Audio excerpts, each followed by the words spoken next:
Marcus Bennett stood in the back corner of the small chapel at St. Francis Memorial Hospital, watching the woman in the simple white dress walk toward him down an aisle that measured barely 20 feet. Elena Foster moved slowly, not from hesitation, but from the careful deliberation of someone relearning what it meant to occupy space in the world. The dress had cost $40 at a thrift store on 8th Street, and she'd spent an hour steaming wrinkles out of it in Mrs. Patterson's bathroom the night before. Her dark hair fell past her shoulders, and color had returned to her cheeks over the past 11 months, replacing the grayish pallor that had made her look like something already halfway departed when he'd first seen her.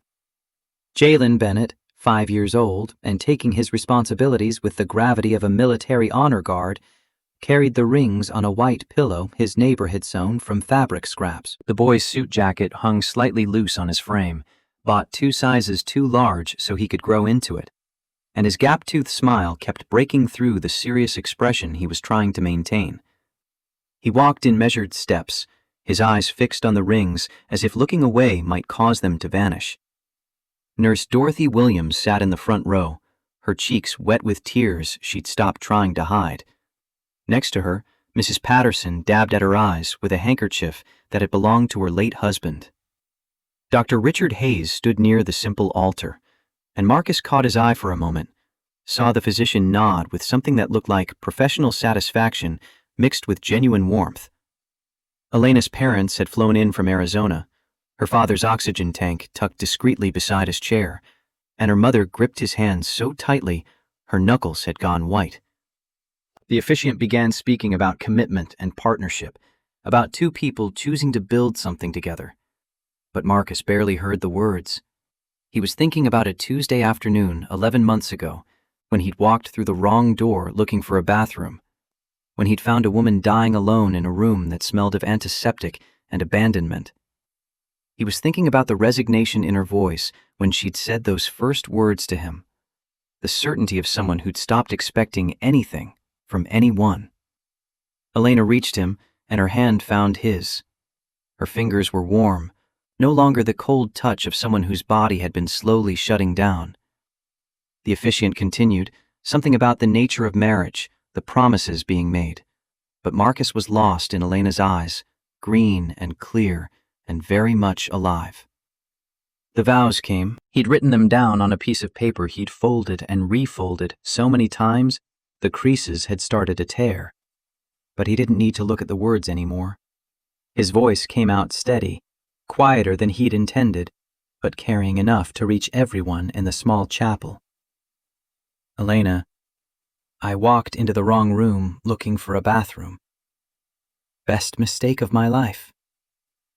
You taught me I could love again after I thought that part of me had died. You taught Jalen what it means to have family, to have someone who stays. I promised to keep showing up every single day for the rest of our lives. Elena's tears started falling before she spoke, her voice thick but unwavering. Marcus, you stayed when everyone else left. You gave me your kidney, but more than that, you gave me hope. You gave me a reason to fight. You gave me family when I had nothing and no one. I promised to love you and to love Jalen and to build a life that's worth everything you sacrificed to give me. Jalen's whisper cut through the moment, loud enough for everyone to hear. Are we at the ring part yet? Laughter rippled through the chapel, breaking the tension, and Marcus felt something loosen in his chest. The boy stepped forward with exaggerated care, presenting the pillow with both hands extended. Marcus took the smaller ring, slipped it onto Elena's finger, felt her hand tremble slightly in his. She took the other ring, and when she placed it on his finger, he thought about all the broken things he'd fixed over the years, all the pipes and wires and machines he'd coaxed back to life, and realized he'd never fixed anything that mattered until he'd met her. The officiant's voice filled the chapel one final time. By the power vested in me by the state of Ohio, I now pronounce you husband and wife. You may kiss your bride." Marcus leaned in, and Elena met him halfway, and when their lips touched, he heard Jalen make a dramatic gagging sound that turned into a giggle. The chapel erupted in applause, not the polite clapping of a formal ceremony, but the genuine celebration of people who'd watched something impossible become real. Elena broke the kiss, turned to Jalen with tears streaming down her face, and dropped to one knee so she could look him in the eye. Her voice came out gentle, careful, as if she were handling something precious and fragile.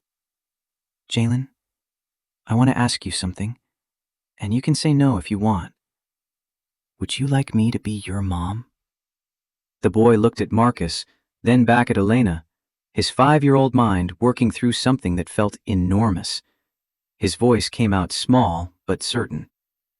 "Yeah, I want you to be my mom. You don't have anybody, and we can be your family now. Right, Dad?" Marcus's throat closed up, words failing him completely, so he just nodded and pulled both of them into an embrace that felt like every good thing he'd ever hoped for, compressed into a single moment. The thought came to him clear and complete as he stood there holding his wife and his son. 11 months ago, I walked into the wrong room. Now I'm standing in exactly the right place. 11 months earlier. The fever had started Tuesday morning at 3:15, pulling Marcus from sleep with Jalen's whimper cutting through the darkness of their small apartment.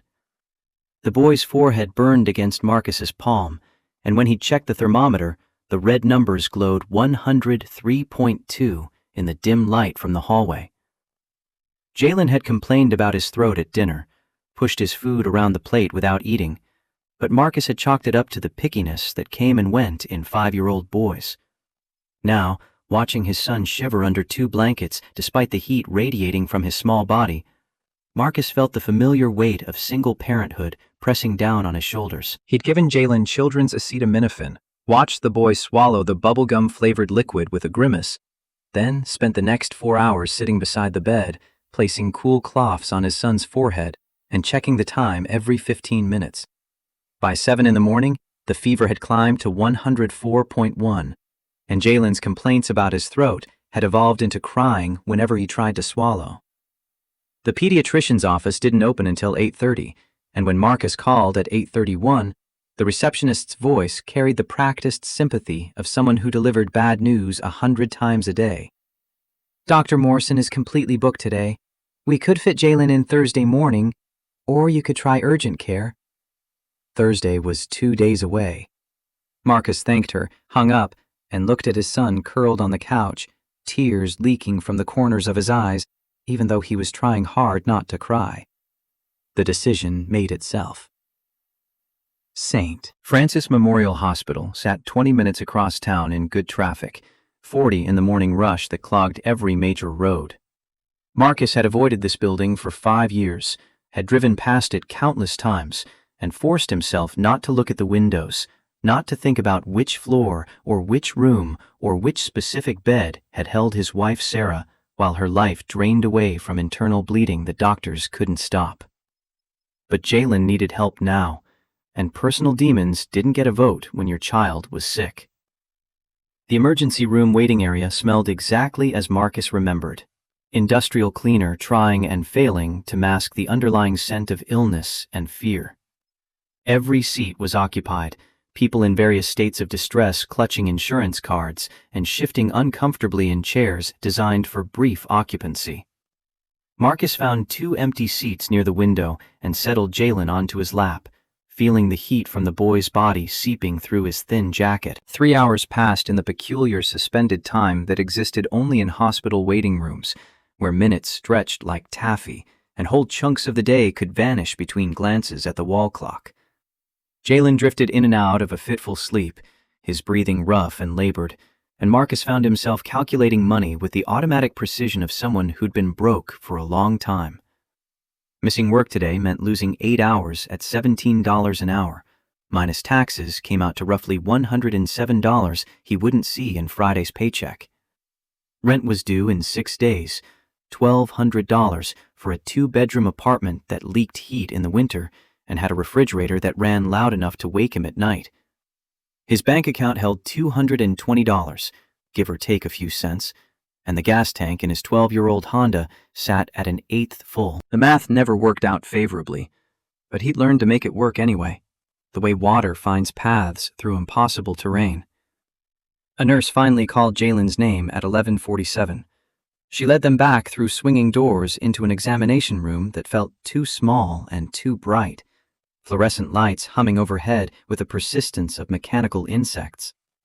The doctor who examined Jalen looked young enough to be fresh out of medical school, but his hands moved with practiced efficiency, checking the boy's throat and lymph nodes while asking questions about symptoms and duration. The diagnosis came quickly: strep throat. The doctor wrote a prescription for amoxicillin, told Marcus to make sure Jalen finished all 10 days of antibiotics even after he started feeling better, and recommended keeping him home from school for at least 48 hours to avoid spreading the infection. Marcus nodded, accepted the paper with the prescription printed in medical shorthand, and carried his son back out toward the lobby.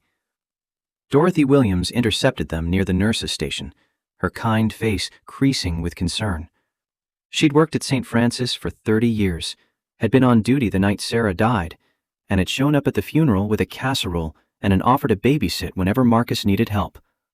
He'd taken her up on it exactly twice in 5 years, unwilling to impose, but she never stopped offering. Her voice carried the warmth of someone who genuinely cared. "Marcus Bennett, is that you? And this must be Jalen. What brings you two here today?" Marcus explained about the strep throat, about the fever and the long wait, and Dorothy shook her head with the resigned frustration of a nurse who'd seen too many families struggle with a healthcare system that seemed designed to make everything harder than it needed to be. She reached into her pocket, produced a lollipop with a flourish that made Jalen's eyes light up despite his misery. "You look like you could use a bathroom break. I can watch this young man for a few minutes if you'd like." Marcus hesitated, the automatic reluctance to accept help warring with the very real pressure in his bladder that he'd been ignoring for the past 2 hours. Dorothy must have seen the conflict on his face, because she smiled and gestured toward the hallway. "Go on. He'll be fine right here with me. Besides, I've got 3 more lollipops in my pocket, and I'm prepared to negotiate." Marcus thanked her, ruffled Jalen's hair, and headed down the corridor looking for restroom signs.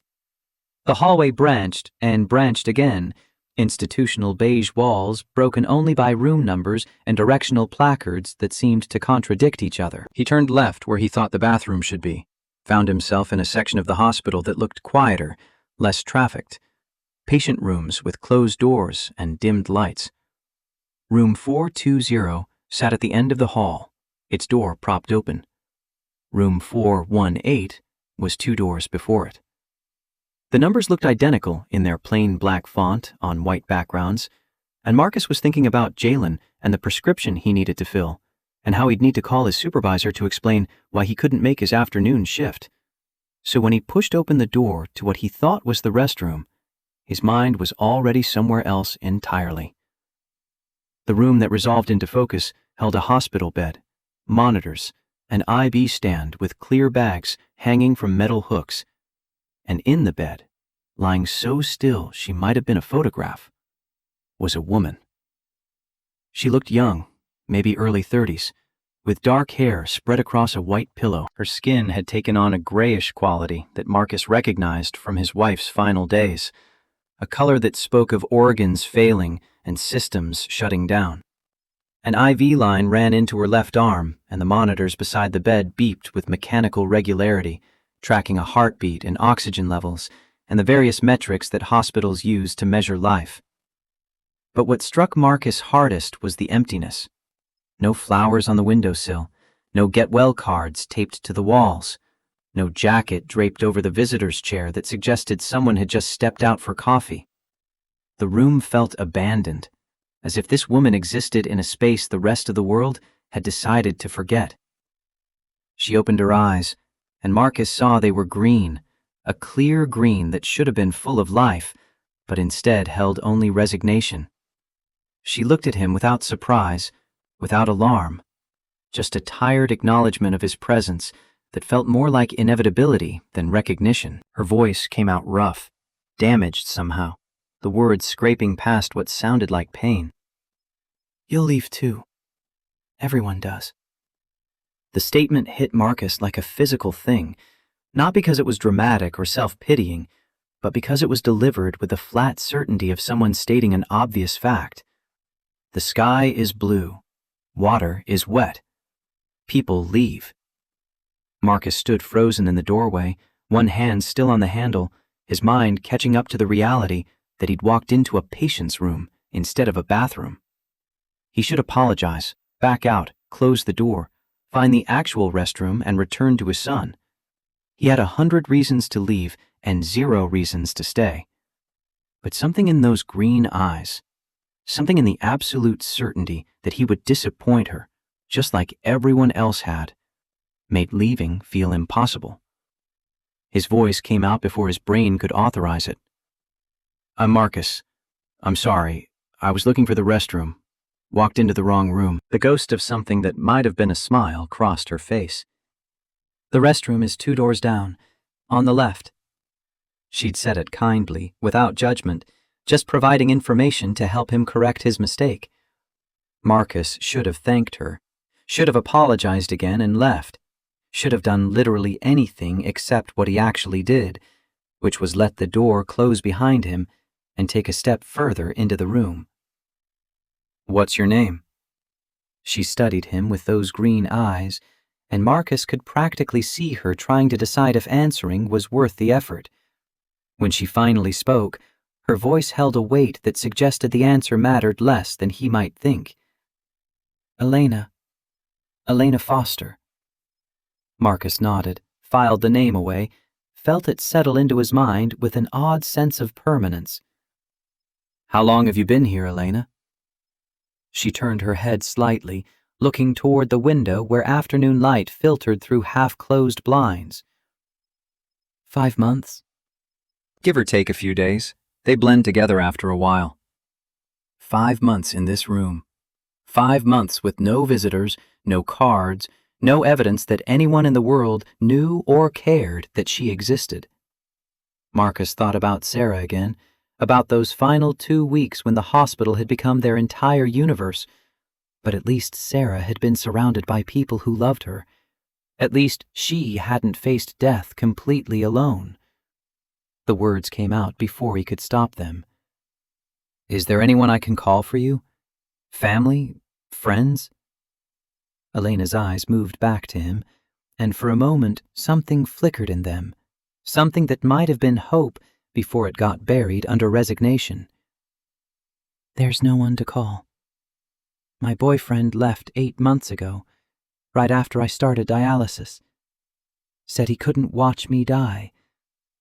My parents are in Arizona. My dad has emphysema, can barely walk to the mailbox. My friends..." She paused, searching for words. "People mean well.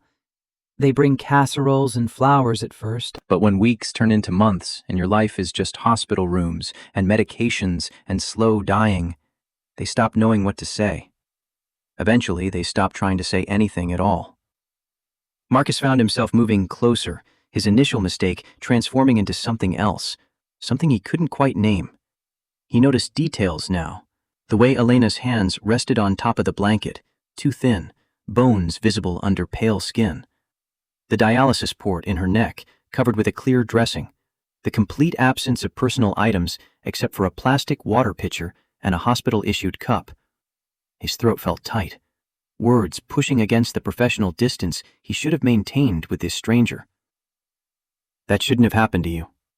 Nobody should be alone like this." Elena's voice softened, but the resignation remained. "It's not their fault. Not really." How do you maintain a friendship with someone who's stuck in a hospital bed, who can't go out, can't do anything except wait? I became the friend who needed constant emotional support with nothing to give back. People have their own lives, their own problems. I can't blame them for choosing to focus on those instead of watching me slowly fade away. Marcus thought about his own experience after Sarah died, the way friends and family had rallied around him initially, bringing food and offering to babysit and promising to be there for anything he needed. Then the phone calls had grown less frequent. The invitations stopped coming. He'd become the widower, the guy with the sad story, and people didn't know how to interact with grief that didn't resolve itself quickly. He understood loneliness in a way that made Elena's isolation feel painfully familiar. He glanced at the clock on the wall, saw that 10 minutes had passed, knew Dorothy would start wondering where he'd gone. Jalen needed him. The prescription needed filling. Work needed calling. His life was waiting for him to return to it. But something about walking away from this woman, from this room, from this moment, felt like a betrayal of something he couldn't articulate. His voice surprised him with its steadiness. "I need to go get my son. He's 5, got strep throat, waiting with the nurse down the hall. But if it's okay with you, I'd like to come back tomorrow, just to check on you." Elena's expression shifted, confusion replacing resignation. "Why would you do that? You don't know me." Marcus had no good answer, no logical explanation that would satisfy her question or make sense of his own impulse. He only knew that the thought of Elena spending another day in this empty room, expecting nothing, receiving nothing, waiting alone for death to arrive on its own schedule, felt intolerable. "Because nobody should be this alone. And because I said I would. And I keep my promises." He moved toward the door, pulled it open, looked back one more time. Elena was watching him with an expression he couldn't quite read, something between disbelief and cautious hope. Marcus stepped into the hallway, found the actual restroom 2 doors down exactly as she'd said, and stood at the sink afterward, staring at his reflection in the mirror. His face looked tired, lines around his eyes that hadn't been there 5 years ago, gray starting to show at his temples. He looked like what he was, a 40-year-old single father who fixed broken pipes and lived paycheck to paycheck and had no business getting emotionally involved with a dying stranger in a hospital room. But when he collected Jalen from Dorothy and headed out to his car, when he filled the prescription at the pharmacy and called work to explain his absence and drove his son home to their small apartment, he couldn't stop thinking about Elena Foster's green eyes and the certainty in her voice when she'd said he would leave too. That night, after Jalen had taken his first dose of antibiotics and fallen asleep in his bed, after Marcus had eaten a dinner of leftovers that didn't quite constitute a meal, he sat at his kitchen table and stared at the stack of bills that never seemed to shrink. Rent notice, electric bill, water bill, medical bills from Sarah's death that the hospital had sent to collections 3 years ago, but still showed up in his mailbox like unwanted ghosts. His phone sat beside the bills, screen dark, and Marcus found himself thinking about what Elena had said regarding people who stopped calling. He thought about promises, about the kind of man he wanted to be, about what he was teaching Jalen through his actions versus his words. He thought about Sarah, about how she'd always been the one who remembered to send birthday cards and check on people and maintain the connections that kept isolation at bay. He thought about how after she died, he'd let himself become exactly the kind of person Elena had described, someone who retreated into his own problems and stopped showing up for anyone except his son. The apartment felt too quiet, the silence broken only by the hum of the refrigerator and the occasional car passing outside. Marcus picked up his phone, opened a note, and typed a single sentence. "Buy flowers tomorrow. Sunflowers if they have them." He went to bed that night not knowing if he'd actually follow through, not knowing if walking back into that room would be an act of kindness or a mistake that would complicate his already difficult life. But when morning came and Jalen's fever had broken and the boy was sitting up asking for breakfast, Marcus found himself at the grocery store on 8th Street at 7:45, standing in the flower section, trying to decide which bouquet looked cheerful without being too romantic or too expensive. He settled on sunflowers, $9 for 6 stems wrapped in clear plastic with a yellow ribbon. They looked hopeful without being presumptuous, bright without being overwhelming. He put them in the passenger seat of his car, dropped Jalen off at Mrs. Patterson's apartment because the boy needed supervision even if the antibiotics were working, and drove back to St. Francis Memorial, with the growing suspicion that he was making a decision that would change something fundamental about his life. The hospital looked different in morning light, less foreboding, though Marcus still felt his chest tighten as he walked through the main entrance. He navigated the hallways with more confidence this time, found his way to the section where room 418 sat, and paused outside the door. What if she died during the night? What if she didn't want visitors? What if showing up made everything worse instead of better? Marcus pushed the door open anyway. Elena was awake, propped up slightly in bed, staring at the ceiling with an expression that suggested she'd been doing exactly that for hours. When she heard the door, her head turned, and Marcus watched surprise register on her face, followed immediately by something that looked like disbelief. Her voice came out stronger than yesterday, though still damaged. "You came back." Marcus held up the sunflowers, suddenly feeling foolish with his $9 grocery store bouquet. "I said I would." Elena's eyes moved from his face to the flowers and back again, and Marcus saw her throat work as she tried to swallow around some emotion she wasn't quite managing to suppress. He crossed the room, looking for somewhere to put the flowers, realized there was no vase, because why would there be a vase in a room that never received flowers? He improvised, filling the plastic water pitcher from the bathroom sink and arranging the sunflowers as best he could, setting them on the windowsill where Elena could see them from the bed. They looked small against the institutional beige walls, but they were something, a splash of yellow in all that gray. When he turned back, Elena was crying. Not sobbing, just tears sliding down her cheeks while she stared at the sunflowers like they were the most precious thing she'd ever seen. Marcus pulled the visitor's chair closer to the bed, sat down, and waited. He'd learned from Sarah's illness that sometimes silence was the only appropriate response to pain, that trying to fill every quiet moment with words just made things harder. Elena's voice came out thick with tears.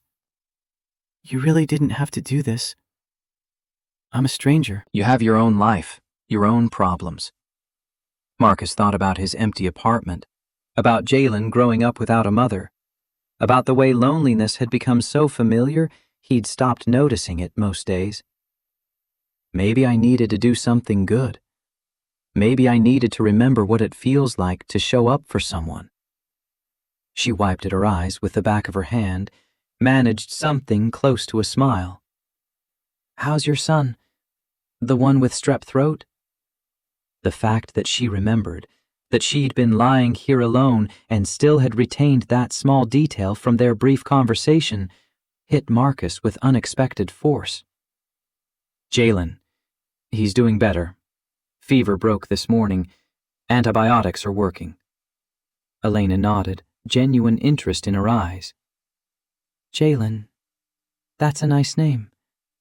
How old did you say?" 5. Turned 6 in November.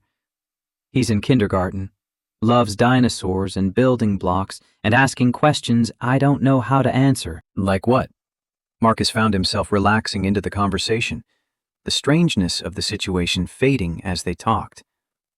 Like, why do people die? Why did his mommy have to go to heaven? Why can't she come back if she loves us? Elena's expression softened.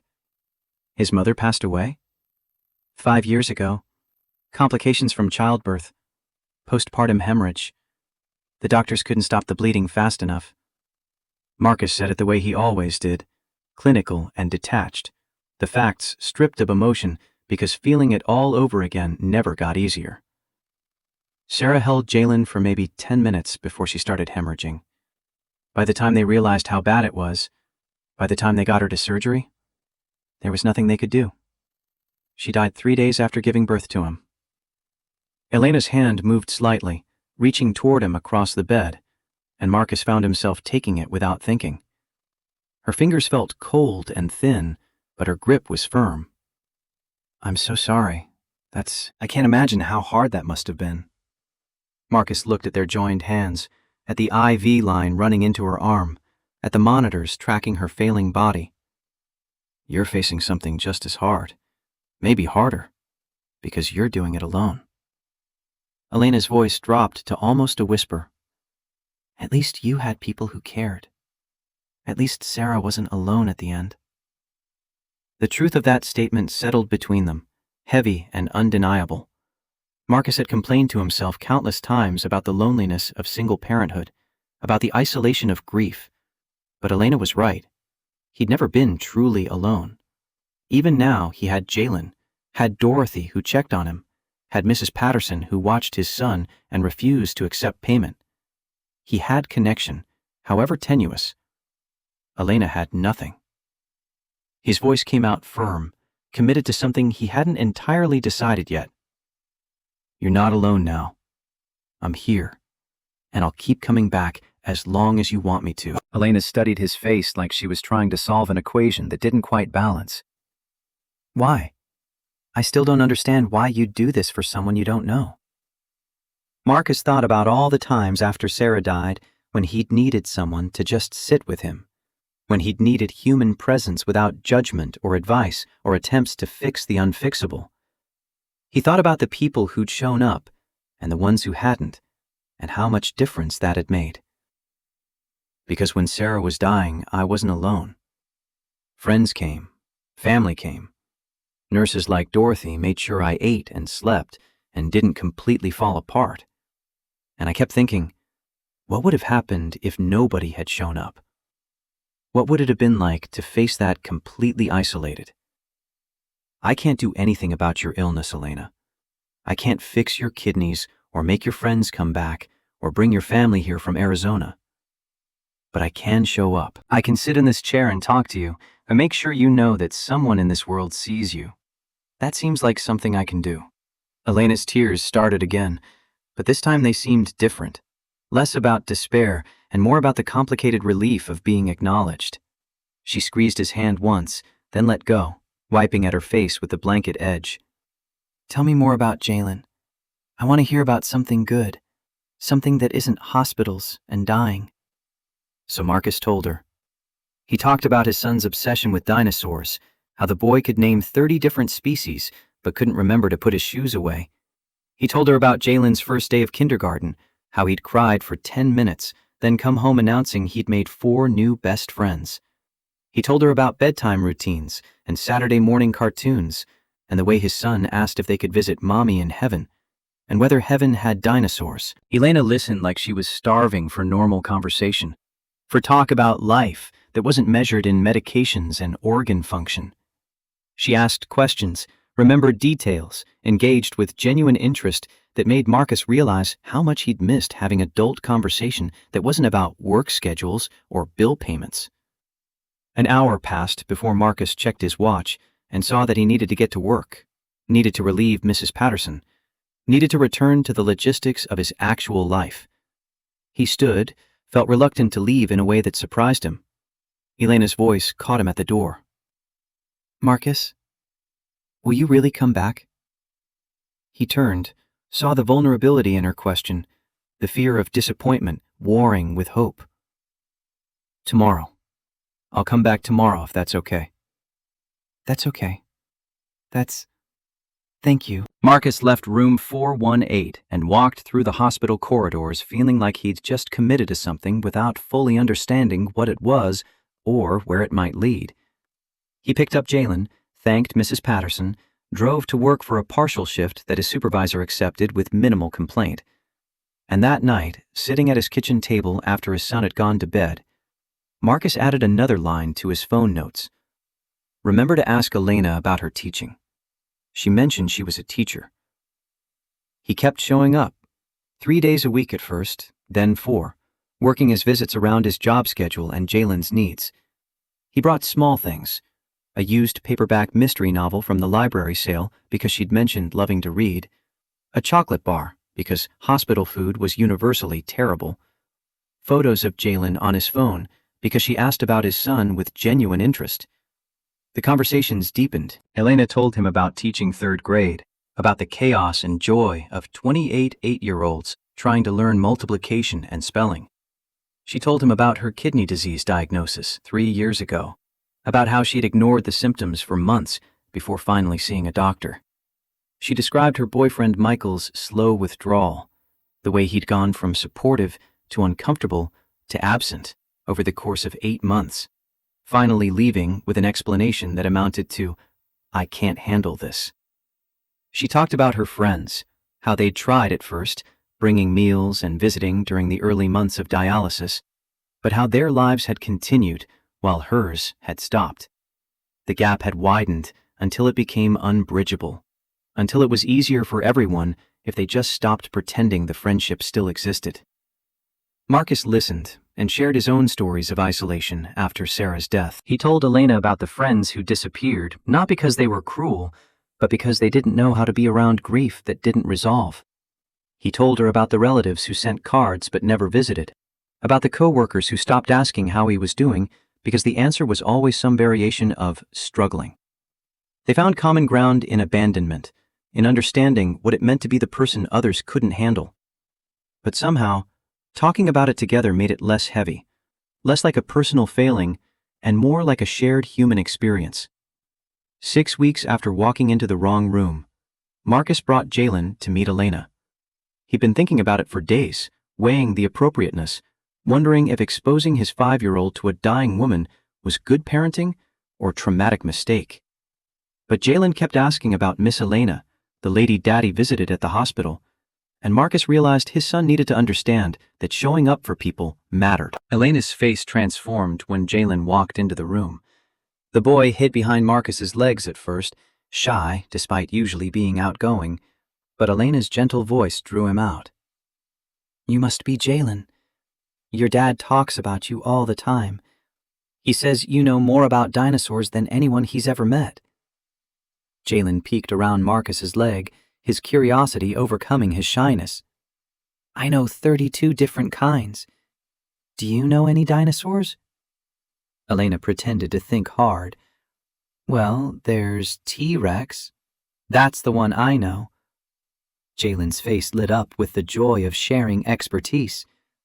"T-Rex is Tyrannosaurus Rex, and it lived in the Cretaceous period, which was like 65 million years ago, and it was really, really big and had tiny arms but huge teeth." "Wow, that's impressive. I definitely didn't know all that."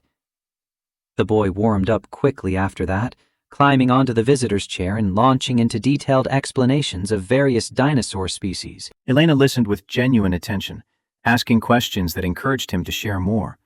And Marcus watched the interaction with growing certainty that bringing his son here had been exactly right. After 20 minutes of dinosaur education, Jalen's attention shifted to Elena herself. He studied her with the frank curiosity of children who hadn't yet learned to pretend not to notice things. "Are you sick? You look kind of sick." Marcus started to intervene, but Elena just smiled.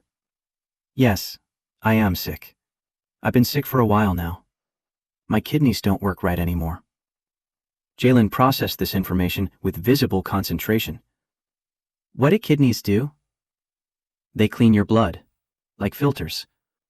But mine stopped working, so I have to come to the hospital so machines can clean my blood instead." "That sounds hard." "It is hard sometimes." Jalen nodded, then surprised both adults by asking, "Are you sad? My daddy says when I'm sad, I should hug somebody. Hugs make everything better." Before Marcus could react, before Elena could respond, Jalen scrambled off the chair and climbed onto the edge of the hospital bed, wrapping his small arms around Elena in an awkward 5-year-old embrace that was all elbows and enthusiasm. Elena's face crumpled. She pulled Jalen close, and Marcus watched tears stream down her cheeks as she held his son like he was the most precious thing in the world. Her shoulders shook with silent sobs, and Jalen patted her back with the solemnity of someone performing an important duty. When she finally let go, when Jalen climbed back down looking pleased with himself, Elena's voice came out thick with emotion. "You're right. Hugs do make everything better. Thank you, Jalen."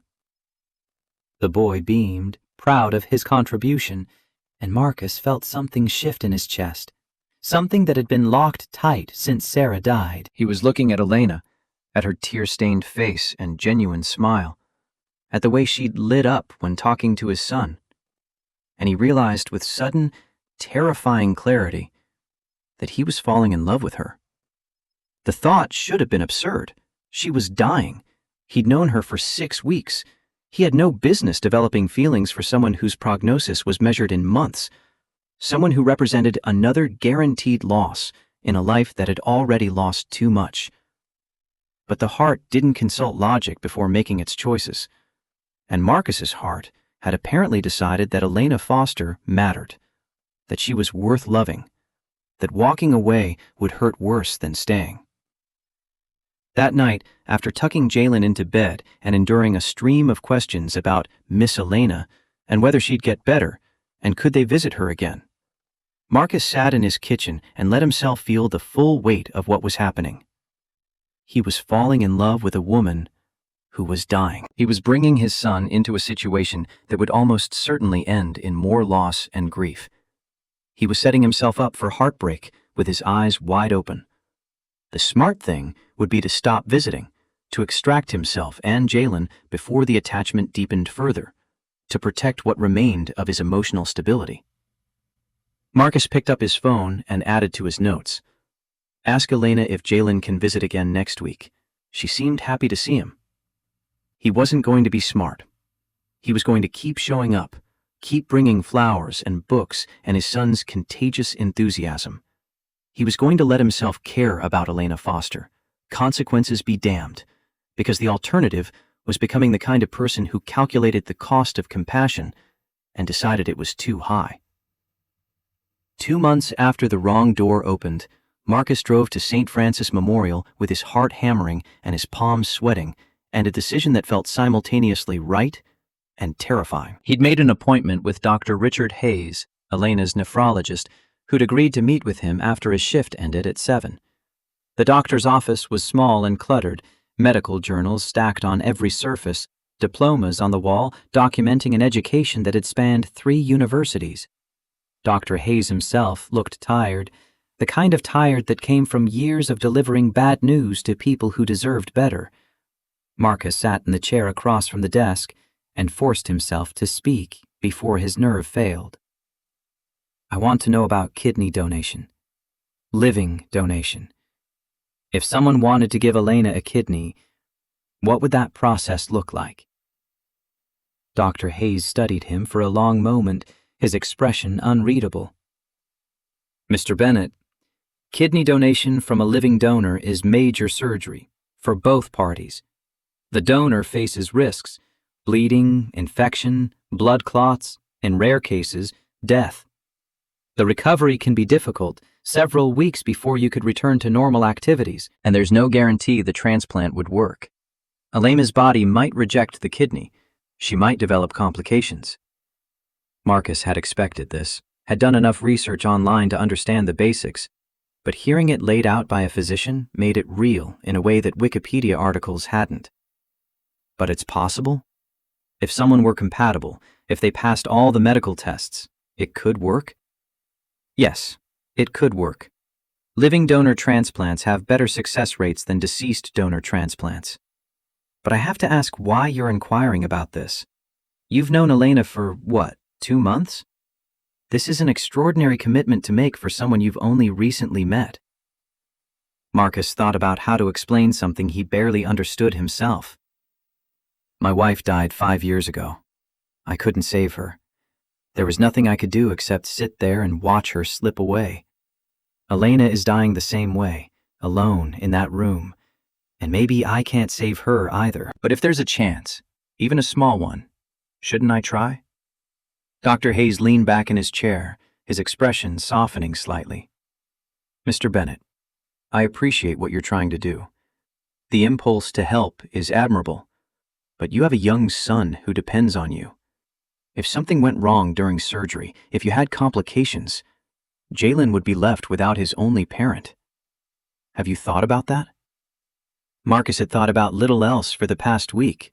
He'd imagined every worst-case scenario, had lain awake calculating odds and probabilities and risk factors. The math was brutal, trading his certain ability to raise his son against the uncertain possibility of saving a woman he'd known for 8 weeks. But he'd also thought about what kind of man he wanted to be, what lessons he wanted to teach Jalen about love and sacrifice and showing up when it mattered. His voice came out steady, certain in a way he hadn't expected. I've thought about it. I've thought about what happens if I do nothing and Elena dies, and I have to explain to my son someday why I let that happen when I might have been able to help. I've thought about what kind of example I'm setting if I teach Jalen that love is only worth pursuing when it's convenient and safe. And I keep coming back to the same answer. Some things are worth the risk. Dr. Hayes regarded him with something that looked like respect mixed with concern. You understand this is not a decision to make lightly. The psychological evaluation alone will probe every aspect of your motivation, making sure you're doing this for the right reasons, making sure you understand the implications. I understand, and I still want to be tested.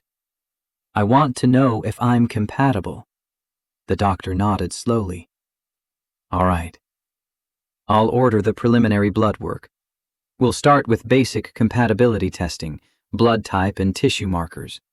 If those match, we'll move forward with more extensive evaluation. But Mr. Bennett, I want you to think very carefully about this over the next few days. Talk to people you trust. Consider all the angles. This isn't something you can undo once it's done. Marcus left the office with paperwork for blood tests and a head full of doubts that he refused to let derail his decision. He drove home, picked up Jalen from Mrs. Patterson's apartment, made dinner that his son ate while chattering about his day at kindergarten, and later, after stories had been read and teeth had been brushed and Jalen had finally fallen asleep clutching his favorite stuffed stegosaurus, Marcus sat beside his son's bed and whispered to the sleeping child, I'm doing something that might be stupid, buddy.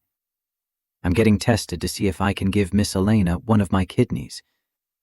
And I'm scared. I'm scared something might go wrong. Scared I might not be there for you if things don't work out. But I'm more scared of teaching you that love is something you only risk when the odds are good. Your mom loved you enough to die bringing you into the world. That kind of love, the kind that costs everything, that's the only kind that matters. I hope you understand that someday. I hope I'm around to explain it to you when you're old enough to really hear it. The words hung in the dark room, unanswered, and Marcus sat there until his legs cramped and his back ached, watching his son sleep and praying to a God he wasn't entirely sure existed that he was making the right choice. The blood draw took 3 vials, dark red filling clear tubes, while the phlebotomist made small talk Marcus barely registered. His arm ached afterward, a dull throb that matched the anxiety pulsing through his chest. The preliminary compatibility testing would take 5 days, Dr. Hayes had explained. 5 days of waiting to learn if his body could offer what Elena needed to survive. Marcus didn't tell her about the testing. He continued his visits, bringing Jalen twice more over those 5 days, watching his son color pictures at Elena's bedside, while she helped him sound out words from the beginning reader books his kindergarten teacher had assigned. Elena had a patience with the boy that reminded Marcus of Sarah, a gentleness that made learning feel like play rather than work. On the 4th day of waiting, Elena asked him a question that stopped his breath. Marcus, what are we doing here? I mean, what is this? You've been coming to see me for almost 3 months now. You bring your son, we talk for hours, but I'm dying, and you have a life waiting for you outside this room. Why are you still here? Marcus sat in the visitor's chair that had become his usual spot, his hands folded in his lap. The afternoon light coming through the window caught dust motes floating in the air between them. Because I don't want you to be alone. Because talking to you is the best part of my day. Because Jalen lights up when I tell him we're going to visit Miss Elena. Is that enough of a reason? Elena's green eyes studied his face like she was trying to read hidden meanings in his expression. What happens when I die, Marcus? Because that's where this is heading. My kidney function dropped another 2% last week. The dialysis is barely keeping me stable. I'm not getting better. And when I'm gone, you and Jalen will have invested all this time and emotion in someone who just disappears. I don't want that for you. I don't want to be another loss you have to explain to your son." The words sat between them, honest and terrible. Marcus thought about the test results that might arrive tomorrow, about the conversation he'd need to have if the news was good, if he turned out to be compatible. But Elena had asked what they were doing, and she deserved an answer that didn't hide behind possibilities. His voice came out quieter than intended, but steady. 3 months ago, I walked into this room by mistake. I was looking for a bathroom, found you instead, and you looked at me like I was just another person who'd leave once the novelty wore off. You were right to think that. Most people would have apologized, backed out, forgotten about the woman dying alone in room 418. But I didn't forget. I couldn't forget. And somewhere between those first visits and now, between watching you help my son with his reading and hearing you talk about your students and seeing you cry when Jalen hugged you, I stopped being here out of kindness. I'm here because I care about you. Because I'm falling in love with you, Elena. And I know that's probably the stupidest thing I could admit, given the circumstances, but you asked what we're doing, and that's my answer.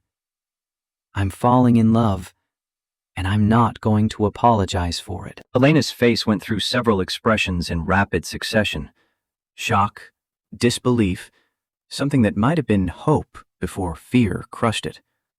Her voice trembled when she finally spoke. "Marcus, you can't love me. I'm dying. Falling in love with me is signing up for guaranteed heartbreak." "I know." "You have Jalen to think about. He's already lost his mother. If he gets attached to me, if you let him care about me, and then I die, you'll be explaining another loss to a 5-year-old who doesn't understand why people he loves keep disappearing." "I know that too." "Then why? Why would you do this to yourself? To him?" Marcus leaned forward, elbows on his knees, close enough to take her hand if he chose to. "Because the alternative is teaching my son that love is only worth pursuing when it's safe. That you should only care about people who come with guarantees. And that's not the lesson I want him to learn. Sarah loved me enough to die bringing Jalen into the world. That kind of love, the kind that costs everything and gives anyway, that's the only kind that matters." Elena pulled her hand back, wrapped her arms around herself like she was trying to hold something together that threatened to break apart. "I can't be responsible for breaking your heart. I can't be the reason Jalen loses another person he cares about. Marcus, I'm asking you to stop coming here. I'm asking you to protect yourself and your son, even if that means walking away from me." The request hit Marcus like a physical blow, but underneath the pain, he recognized what it actually was. Elena trying to protect him the only way she knew how, by pushing him away before the inevitable loss arrived. He'd seen the same impulse in himself after Sarah died, the instinct to wall off his heart so nothing could hurt him that deeply again. He stood up, moved to the window where the sunflowers he'd brought 2 weeks ago were starting to wilt in their makeshift vase. "I'm not walking away. I understand why you want me to, and I appreciate that you're trying to spare me pain. But I made a choice when I kept coming back after that first day. I chose you. I chose this. And I'm going to keep choosing it until you explicitly tell me you don't want me here. Not because you think it's better for me, but because you genuinely don't want my presence. Can you tell me that? Can you look at me and say you don't want me to come back?" Elena's face crumpled, tears starting to fall. "That's not fair. You're making this harder than it needs to be." "I'm making it honest. Do you want me to leave, Elena? Do you want to go back to being alone in this room with no visitors and no flowers and nothing to look forward to except dialysis and slow decline? Because if that's truly what you want, I'll respect it. I'll walk out that door and you'll never see me again. But if you're pushing me away because you're scared of hurting me, then you need to know that leaving you now would hurt worse than anything that comes later. So tell me what you actually want." She cried harder, her thin shoulders shaking, and Marcus waded through the storm of it. When she finally looked up at him, her eyes were red and swollen, but her voice was clear. "I don't want you to leave. I want you to keep coming back. I want to see Jalen and hear about his dinosaurs and feel like I'm part of something instead of just waiting to die. But I'm terrified, Marcus. I'm terrified that you're going to regret this, that I'm going to fail you the way my body has failed me." Marcus crossed back to the bed, took both her hands in his. "You couldn't fail me if you tried. The only failure would be not having this time together, not taking the chance to see where this goes. I'm scared too. I'm scared of losing you, scared of explaining another loss to my son, scared of loving someone I might not get to keep. But I'm more scared of living a life where I play it safe and miss out on something that matters." Elena squeezed his hands, held on like he was the only solid thing in a world that kept shifting beneath her. "I love you too. I didn't want to, I tried not to, but I do. And that makes everything so much harder." "I know. But it also makes it worth it." They sat like that, hands joined, until a nurse came in to check Elena's vitals, and Marcus had to leave to pick up Jalen from kindergarten. But the conversation had shifted something between them, acknowledged the truth they'd both been dancing around. They were in love. The circumstances were terrible, and neither of them was backing away.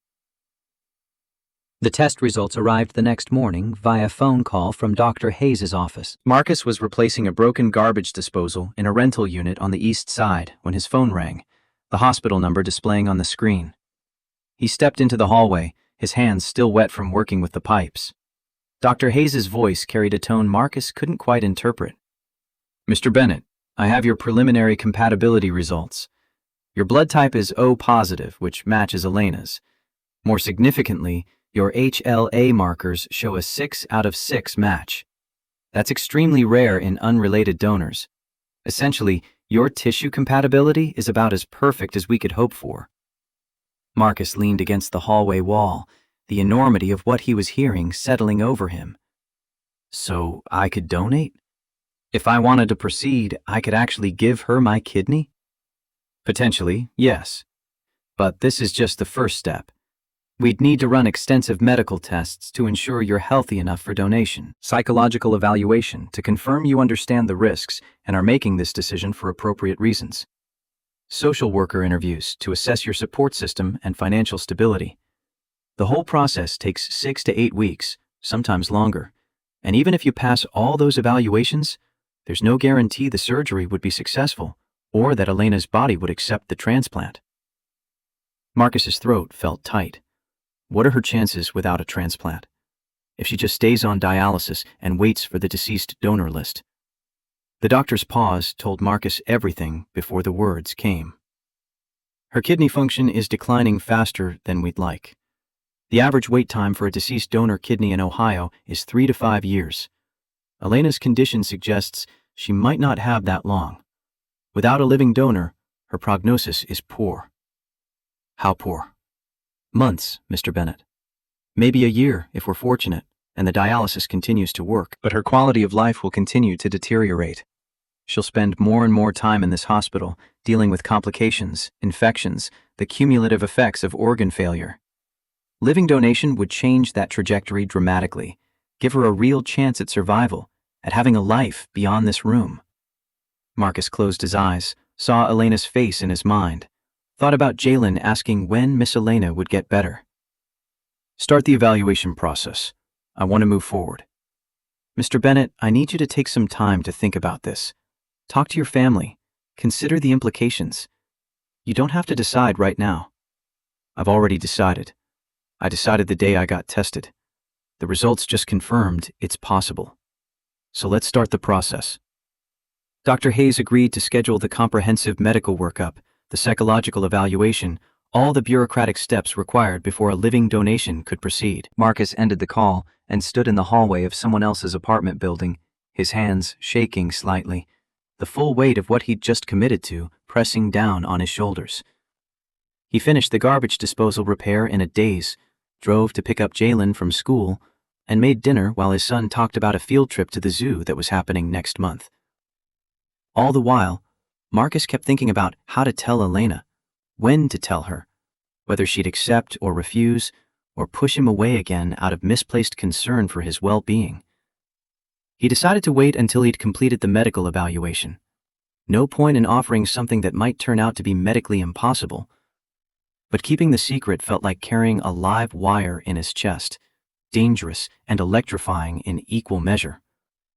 The medical testing consumed the next 4 weeks, blood work and urine samples, chest x-rays and EKG, a full cardiac workup to ensure his heart could handle major surgery. CT scans to map his kidneys and confirm both were functioning normally. A GFR test to measure his exact kidney function, proving he had enough reserve to live healthy with just one. The psychological evaluation proved more difficult than the medical tests.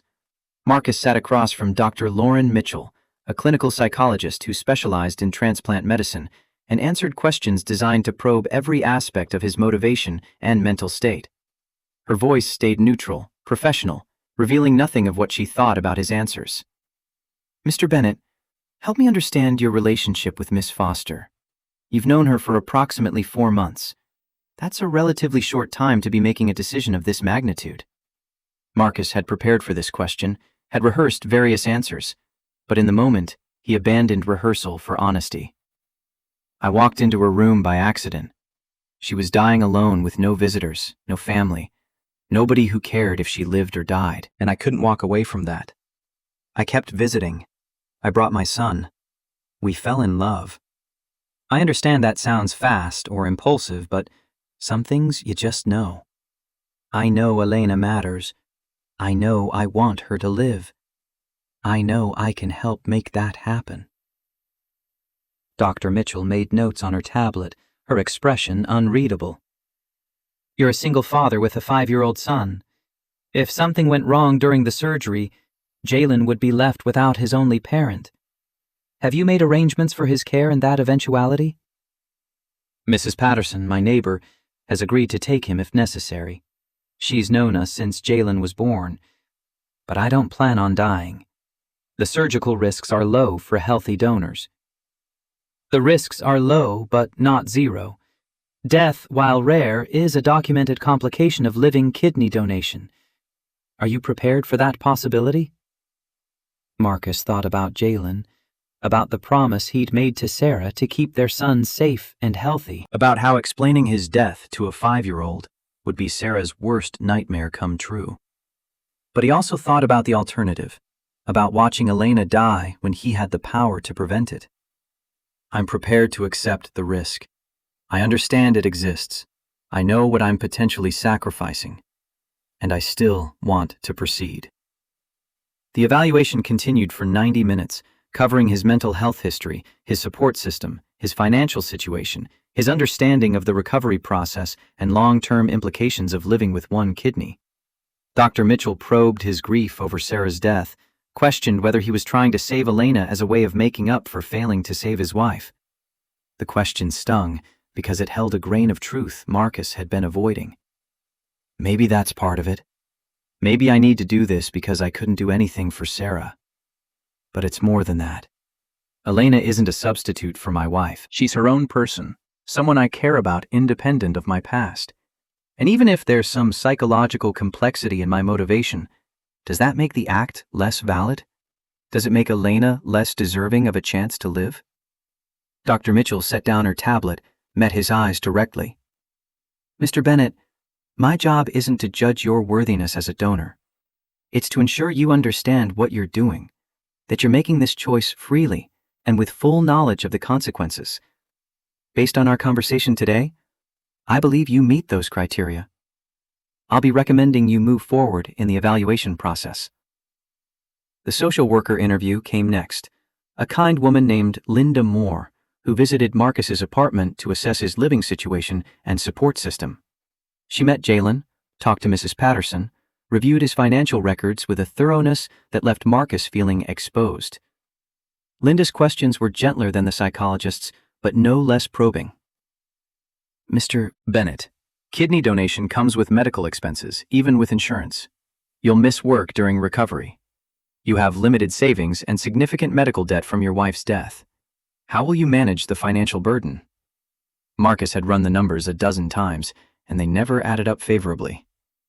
I'll figure it out. I always do. The hospital has payment plans.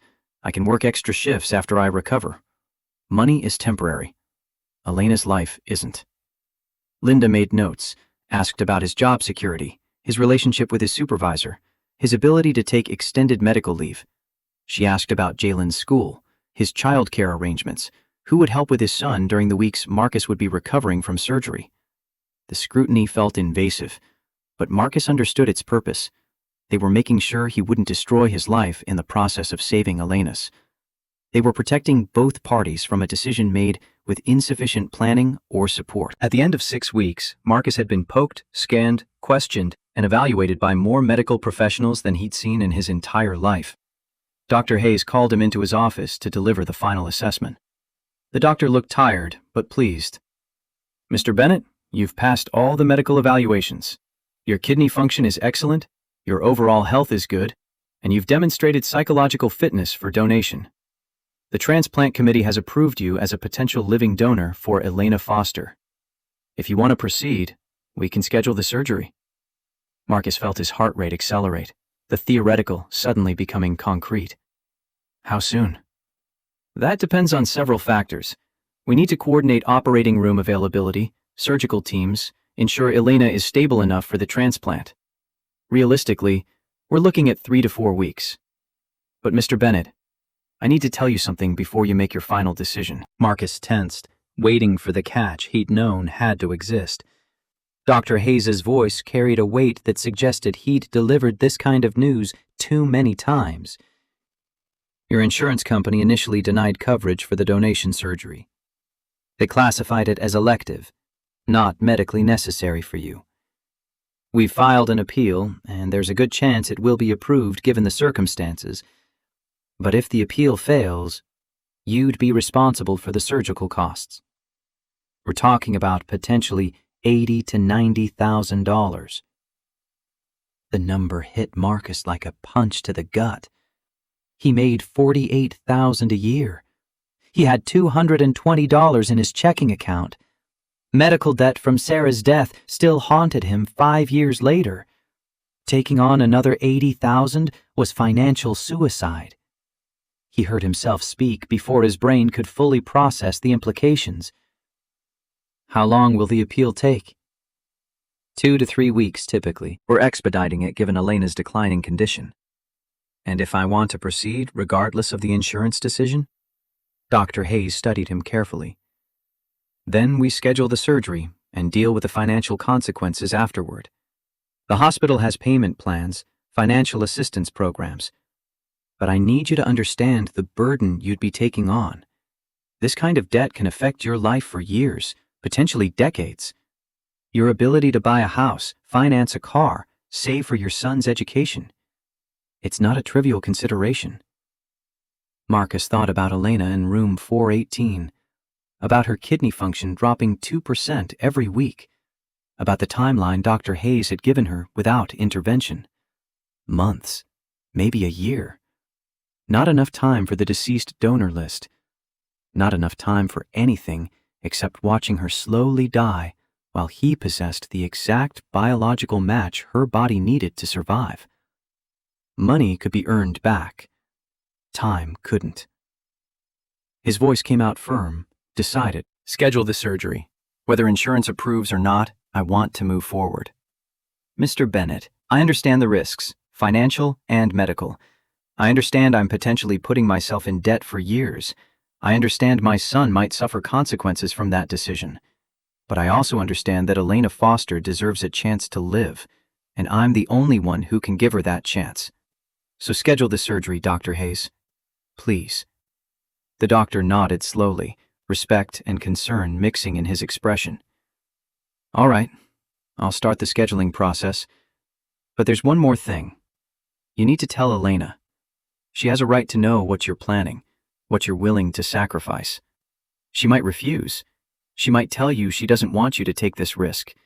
You need to be prepared for that possibility. Marcus had been avoiding thinking about that conversation, about how to tell Elena he'd been secretly testing for compatibility while continuing to visit her like nothing had changed, about how to explain that he was willing to give up an organ for someone he'd known less than 5 months. He drove to the hospital that evening after dropping Jalen at Mrs. Patterson's apartment. Elena was sitting up in bed when he arrived, looking marginally better than she had 2 weeks ago, though the improvement was relative and fragile. She smiled when she saw him, the expression lighting up her whole face. "I wasn't expecting you tonight. Is Jamin okay?" "He's fine, with Mrs. Patterson. I needed to talk to you about something important." Elena's smile faded, worry replacing pleasure. "That sounds ominous. What's wrong?" Marcus pulled the visitor's chair close to the bed, sat down, and took her hands in his. "I got tested 6 weeks ago, right after you tried to make me stop visiting. I contacted Dr. Hayes and asked about kidney donation, about what it would take to give you one of mine." Elena's face went through shock, confusion, and dawning horror in rapid succession. She tried to pull her hands back, but Marcus held on gently. "Marcus, no. Tell me you didn't." "I did. And I'm compatible. Perfect match, actually. 6 out of 6 HLA markers. The transplant committee approved me as a donor. The surgery can be scheduled for 3 weeks from now if you agree." Elena was shaking her head, tears already starting to fall. "I can't let you do this. I won't. You have Jalen. You could die during surgery, or have complications, or—" Marcus interrupted her spiral, his voice calm and steady. "The risk of donor death is approximately 3 in 10,000. I'm more likely to die in a car accident driving to work. And I've thought about Jalen. I've made arrangements for his care if something happens. I've considered every angle, every risk, every possible consequence, and I still want to do this." "Why? Marcus, why would you give up an organ for me? We've known each other 4 months. That's nothing. That's barely enough time to fall in love." "Because I have. I'm in love with you, Elena. And I'm not going to sit here and watch you die when I can prevent it. I'm not going to explain to my son that Miss Elena isn't coming back when I had the power to save her and chose not to because I was scared." Elena pulled her hands free, covered her face, her whole body shaking with sobs. "This is too much. You're giving up too much. What if I'm not worth it? What if the transplant fails and you lose a kidney for nothing?" Marcus waited for the storm to pass, let her cry herself out before speaking again. "You are worth it. And even if the transplant failed, even if your body rejected my kidney and we were back where we started, I'd still want to try. Because trying matters. Because showing up matters. Because the only thing I'd regret is not doing everything I could when I had the chance." Elena lowered her hands, her face blotchy and wet, her green eyes searching his for any sign of doubt or hesitation. "What if I die anyway? What if you go through all of this and I still don't make it?" "Then at least I tried. At least you'll know someone loved you enough to risk everything. At least Jalen will grow up understanding that when someone needs help, you help, no matter the cost." She stared at him for a long moment, and Marcus could see her working through calculations similar to the ones he'd been running for weeks. Risk versus reward. Cost versus benefit. The mathematics of sacrifice that never quite balanced, but demanded decision anyway.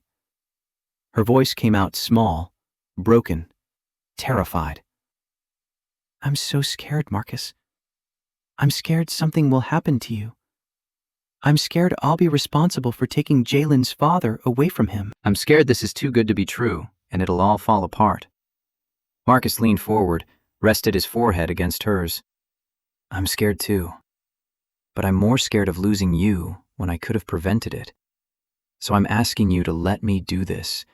Let me give you my kidney. Let me give us a chance at a future together." Elena's arms came around him, holding on with desperate strength. If you die because of me, I'll never forgive myself. I'm not going to die. I'm going to wake up from surgery, and you're going to wake up, and we're both going to be fine. And then we're going to have a life together. You, me, and Jalen. A family. That's what I'm fighting for. She pulled back enough to look at him, tears still streaming, but something like hope breaking through the fear. You really want this? You're absolutely certain? I've never been more certain of anything in my life. Elena kissed him then, and Marcus tasted salt from her tears, mixed with something that felt like desperate gratitude. When they broke apart, she nodded, the gesture small but significant. Okay. If you're sure, if you're really ready to do this, then okay. I'll accept your kidney. I'll try to be brave enough to let you love me this way. Marcus felt something release in his chest, tension he'd been carrying for weeks finally easing. Thank you for trusting me with this, for letting me help. They sat together in the dimming light of her hospital room, holding each other like anchors in a storm, and Marcus thought about the surgery ahead, about the recovery and the risk and the financial burden he'd be taking on. None of it mattered as much as the woman in his arms, alive and crying and hopeful for the first time since he'd met her.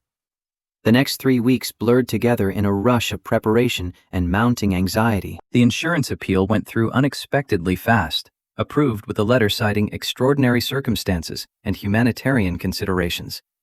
Marcus cried when he read the approval letter, relief so intense it felt like a physical thing. Dorothy started a GoFundMe campaign without asking his permission first, posting their story online with a plea for help covering the remaining medical costs and Marcus's lost work time during recovery. The page went viral locally, picked up by news stations covering human interest stories. Donations poured in, small amounts from strangers moved by the narrative of sacrifice and love. Marcus's co-workers organized a sick day donation drive, giving him their accumulated leave time so he'd still receive paychecks during his recovery period. Jalen's kindergarten held a bake sale, 5-year-olds selling cookies to help Miss Elena get better. The entire community seemed to rally around them, offering support Marcus hadn't known existed. Elena cried when he told her about the fundraising, about the news coverage and the bake sale and the strangers sending money to help. I don't deserve all this. I'm nobody special. Why do people care? Marcus held her hand across the hospital bed. Because your story matters.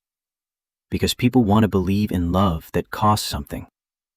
Because they see themselves in us, in the struggle to save someone worth saving. 2 days before the scheduled surgery, Elena's kidney function crashed. Marcus got the call from Dr. Hayes at 6 a.m, the doctor's voice tight with urgency. We need to move the surgery up. Elena had a severe rejection episode during dialysis last night. Her body is shutting down faster than we anticipated. If we don't do the transplant within the next 48 hours, she might not survive long enough for surgery. Marcus's hands went numb, his heart hammering against his ribs. When? Tomorrow morning, 6 a.m. I know it's short notice, but we can't wait. I'm sorry, Mr. Bennett. I know you needed more time to prepare. Marcus thought about Jalen, about the conversation he'd been planning to have with his son tonight, the careful explanation about why Daddy was going to the hospital and what would happen and why it was important, about the letters he'd been writing but hadn't finished, the arrangements that still felt incomplete. None of it mattered if Elena died before they could operate. I'll be there. 6 a.m. tomorrow.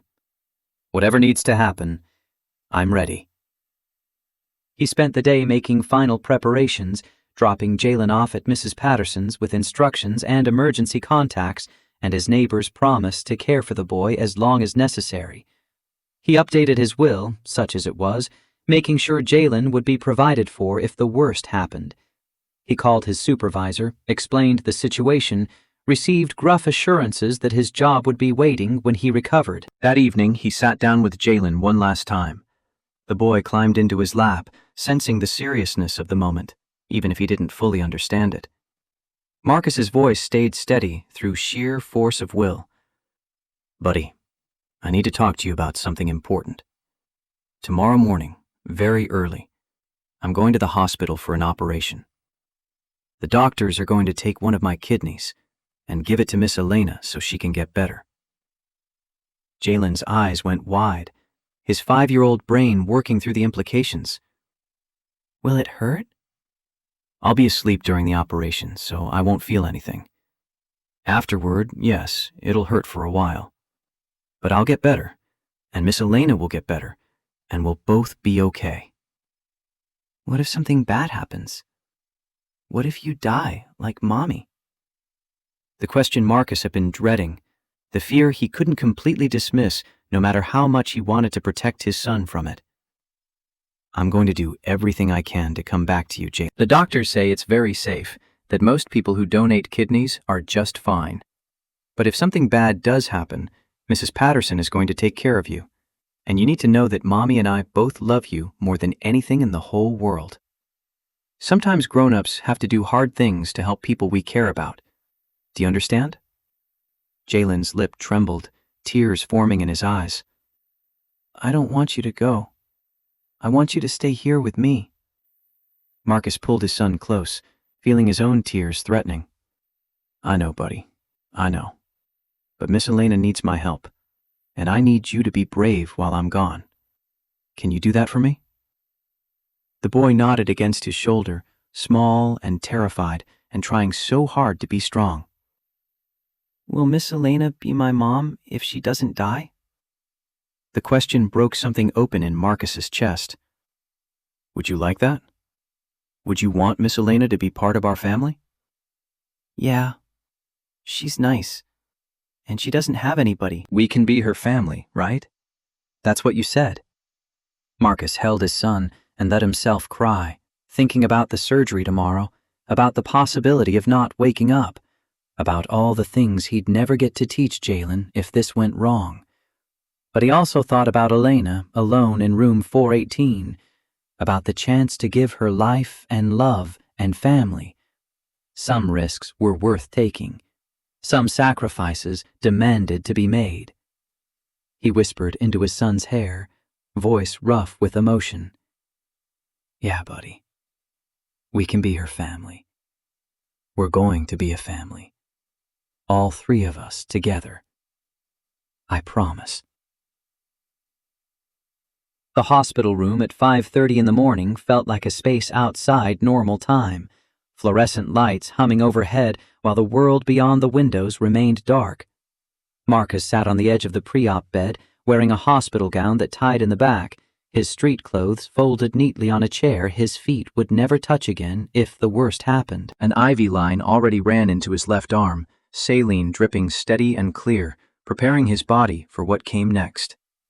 Dr. Hayes entered with a surgical resident trailing behind, both wearing scrubs that looked too casual for the magnitude of what they were about to attempt.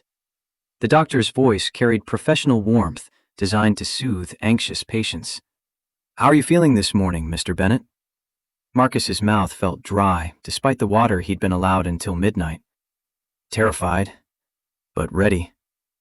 That's a completely normal response. The anesthesiologist will be here in a few minutes to talk you through what to expect. The surgery itself will take approximately 4 to 5 hours. We'll make a small incision here. He gestured to Marcus's left flank. Remove your left kidney and immediately transport it to the adjacent operating room where Ms. Foster is being prepped. Dr. Chen will perform the transplant while I close you up. With any luck, you'll both be in recovery by noon. The clinical description made it sound simple, mechanical. Just another Tuesday morning procedure. But Marcus's heart hammered against his ribs, and his hands shook slightly when he tried to grip the bed rail. He thought about Jalen asleep at Mrs. Patterson's apartment, about the letter he'd written and left on his kitchen table in case he never came home, about Elena 3 rooms down, undergoing her own pre-op preparation, facing her own fears about what the next few hours would bring. A nurse Marcus didn't recognize appeared in the doorway, her face professionally neutral. Mr. Bennett, there's someone here asking to see you before surgery. A young boy with an older woman. They say it's urgent. Marcus's stomach dropped.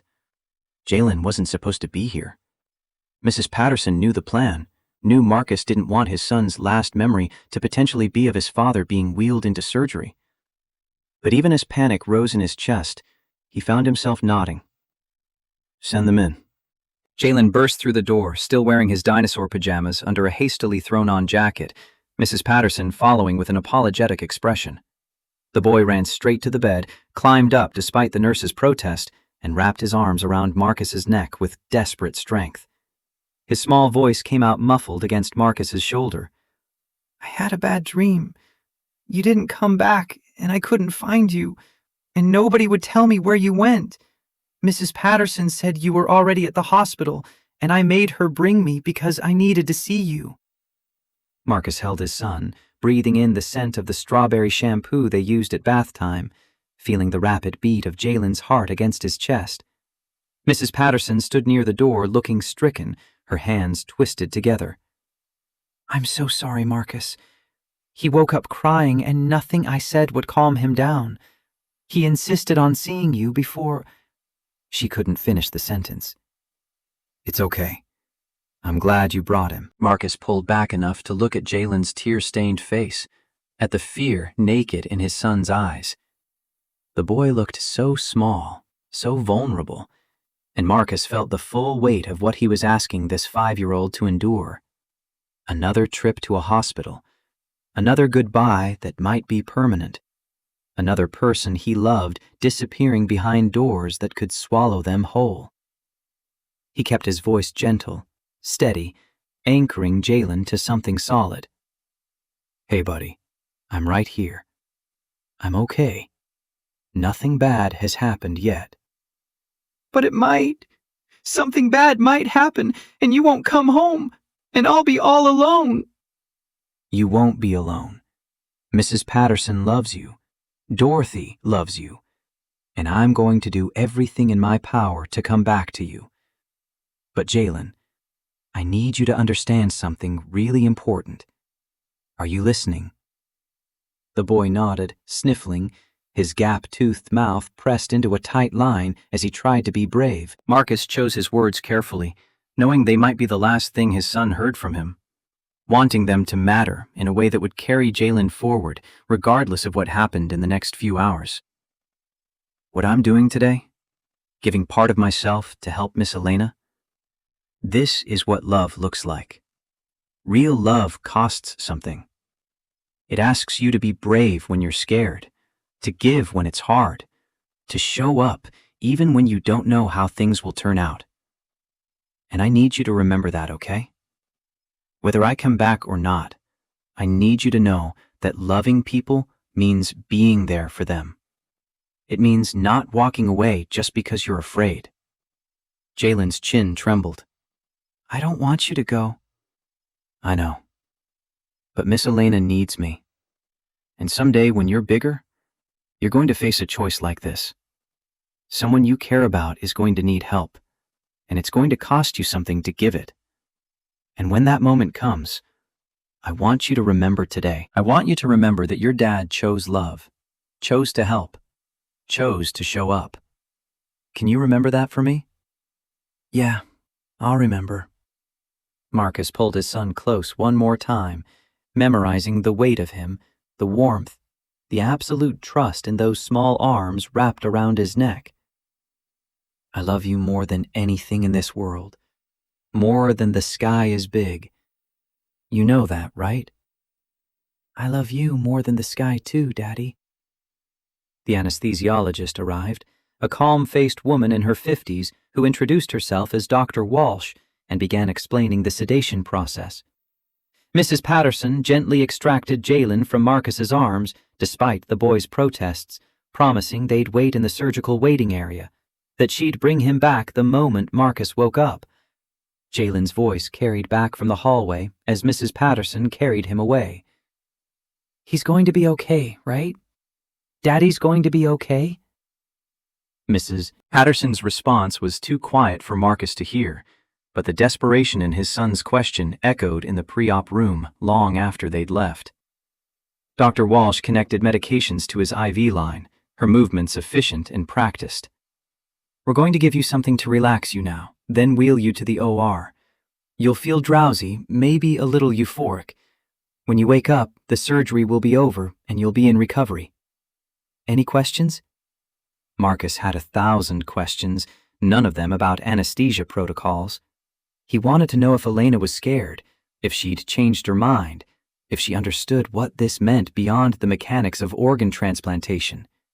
He wanted to know if 5 months was enough time to build something worth this kind of sacrifice, if love could possibly develop fast enough to justify what he was about to do.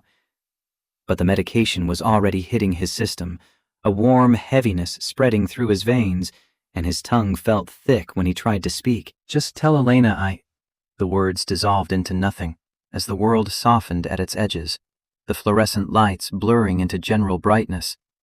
Marcus felt himself being moved, saw ceiling tiles passing overhead, heard voices discussing surgical preparations in calm, detached tones. His last coherent thought before unconsciousness took him was a prayer to whatever might be listening. Let us both wake up. Please, just let us both wake up. The darkness that followed held no dreams, no passage of time, just absence. When awareness began filtering back, it came in disconnected pieces that refused to form coherence. Pain first, a deep ache in his left side that pulsed with each breath. Beeping next, monitors tracking vital signs with mechanical precision. Voices overhead discussing numbers that might have been blood pressure or oxygen saturation or the cost of everything he'd just gambled. Marcus tried to open his eyes, but his eyelids felt weighted, unresponsive to commands from his brain. He tried to speak, but his throat was raw, scratchy from intubation, producing only a rough sound somewhere between a cough and a groan.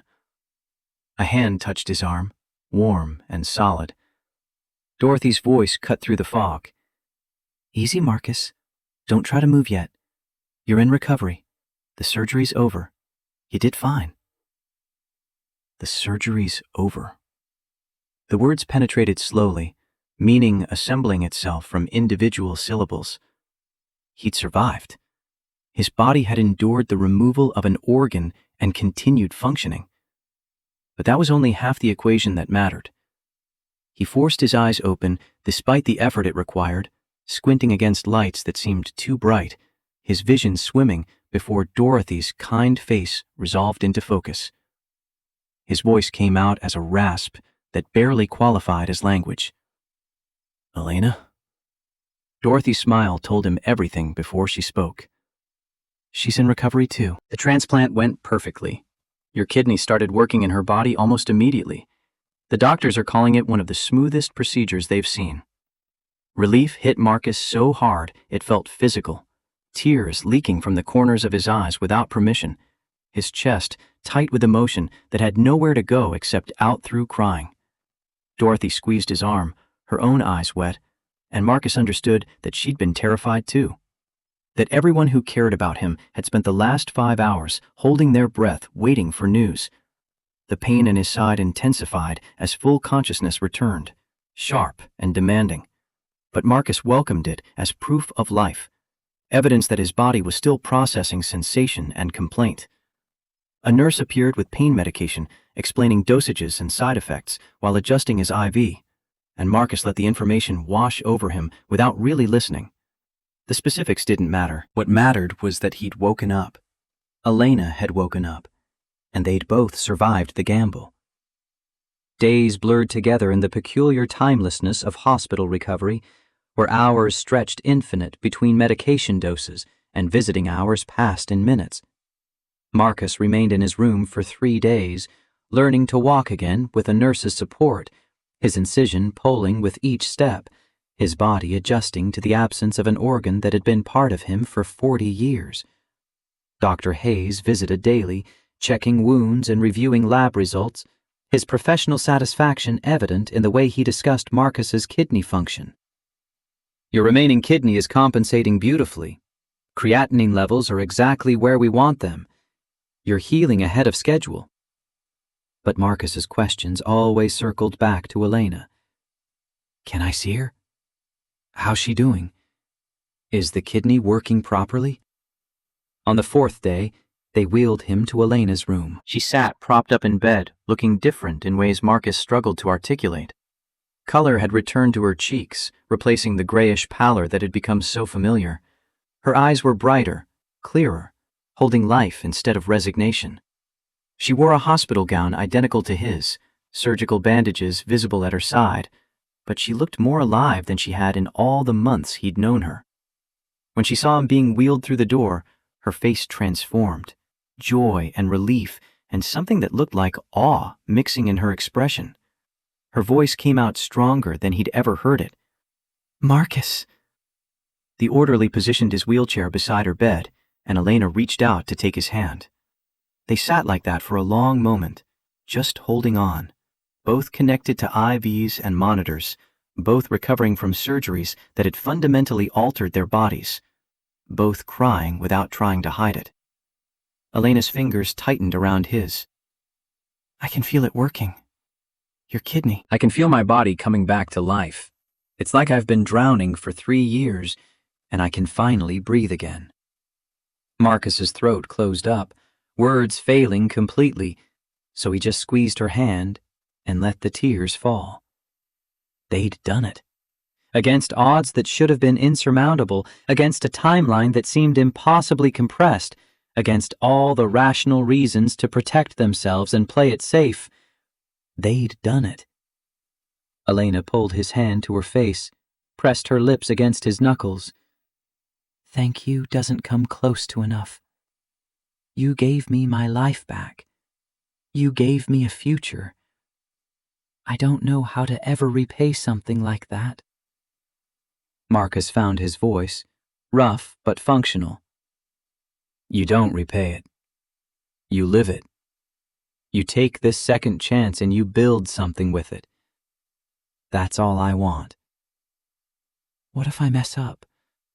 What if I'm not good enough to deserve this gift?" "You couldn't mess up if you tried. Just being alive is enough. Just being here, being part of this. That's all that matters." They talked in fragments, conversation interrupted by nurses checking vitals and pain levels, by exhaustion that came in waves demanding surrender. But even the silences felt full, weighted with shared understanding of what they'd survived together. Dr. Hayes appeared during one of these quiet moments, reviewing Elena's chart with undisguised satisfaction. "Ms. Foster, your creatinine levels are dropping beautifully. The kidney is functioning at about 85% capacity, which is excellent for this stage. No signs of rejection, no complications. I'd say we're looking at a very successful outcome." Elena's smile could have powered the entire hospital. "When can I go home?" The question hung in the air with implications Marcus hadn't fully considered. Home for Elena meant the apartment she'd lost months ago, the life that had dissolved during her illness, the absence of any place that actually qualified as home. Dr. Hayes consulted his notes. "If everything continues progressing this well, another week to 10 days. But you'll need careful monitoring, medication adjustments, physical therapy to rebuild strength. Do you have a support system in place? Family who can help with your recovery?" Elena's smile faltered, reality intruding on the relief of survival. "My parents are in Arizona. They're elderly, can't really travel or provide the kind of care I'd need, and I don't have an apartment anymore. I lost my lease while I was in the hospital. I haven't really thought about where I'd go." Marcus spoke before his brain could authorize the words. "Come stay with us, me and Jalen, just until you're back on your feet. Our apartment has 2 bedrooms. You can have mine, I'll take the couch. It'll be easier to coordinate follow-up appointments if we're in the same place anyway, since I have to come back for post-op checks too." Elena stared at him like he'd suggested something impossible. "Marcus, I can't ask you to do that. You've already given me a kidney. I can't take over your home, too." "You're not taking anything. I'm offering. And it makes practical sense. You'll need help with medications, with getting to appointments, with basic tasks while you recover. I'll be recovering too, so we can help each other. And Jalen's been asking about you constantly. Mrs. Patterson says he wants to know when Miss Elena is coming home. So come home. Let us take care of you while you heal." The vulnerability in Elena's eyes nearly broke him. What if I'm too much?